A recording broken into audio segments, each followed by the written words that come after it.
Hi and welcome back to my channel. This next one on the series on the National 60 special. Now, as you might see, I have taken apart one of the IF cans, and the reason is the dreaded silver mica problem has raised its ugly head, as I thought it probably would. Couldn't really line the radio up properly. There was a lot of noise.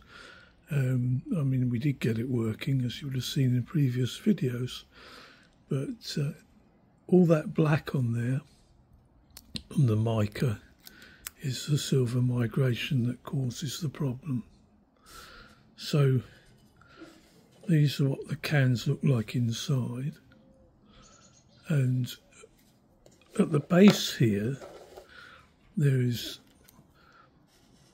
this piece of plastic. You see there's a rivet in the middle, and that holds the mica between the strips at the bottom here, which I've cut off short. They were longer than that because the mica capacitor was wedged between them, and there's two capacitors there effectively.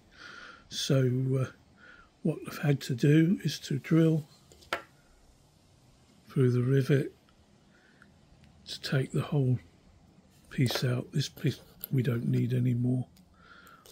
That was holding the capacitor in, and the next stage will be to solder some tiny 100 picofarad capacitors between these two strips at the bottom there.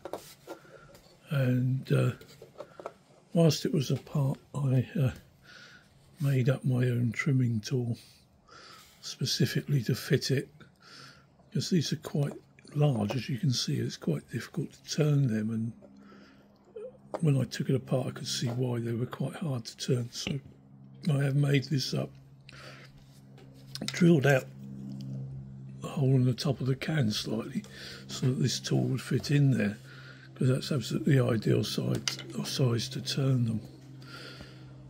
So that's my next step really, would be to solder some small capacitors on there, check it with the meter that I still got continuity in both coils and that are isolated from each other, put the can back together, and then do the same to the other can. And when they're both done, I've then got to work out how to line them up, because they'll all be completely wrong because the capacitors have been changed. So that'll be fun, doing the alignment. I thought I'd mention here though, as you see, got a Dremel tool, soldering iron, pliers, cutters. Why all that? Because people will wrap wires round and round these things when they solder them on. Two or three wires pushed through holes, then wound round a couple of times, virtually tied in a knot. Why on earth they do that, I don't know. Because when I was trained, the physical support was the minimum. So you would more or less just put the lead through the hole, maybe bend it slightly so it would support it and it wouldn't move whilst it was being soldered.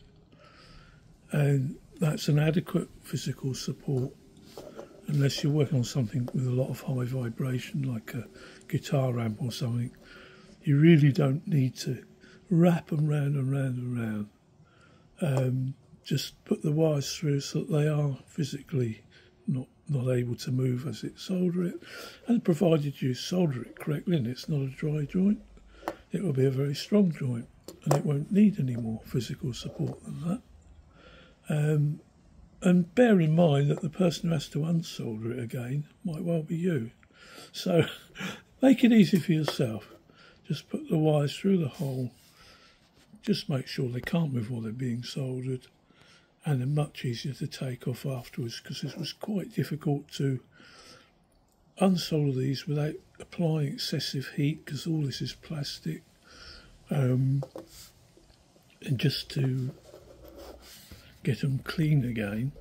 And when I put them back, I just put one wire through each one, and then tack any wires, other wires onto that component lead, so that there is only one wire going into it. Makes the whole thing a lot easier. And so I just thought I'd mention that. I don't know which capacitors to use yet. I mean, I found some tiny ceramic disc ones which will probably do. I know people are going to say, oh no, you mustn't use that type of capacitor.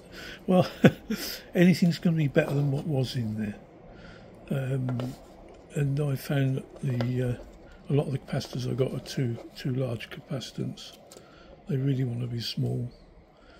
So that's the update on it. So we're fixing the silver mica in the 2 IF cans, and then a bit later will be the attempts to do alignment to get the to see in fact if it will align. I hopefully the capacitor value of 100 picofarads will be about right. So we'll leave it there for now, but I just thought that's the update for today. So I hope you enjoyed it, and thanks for watching, and bye for now. Catch you in the next one.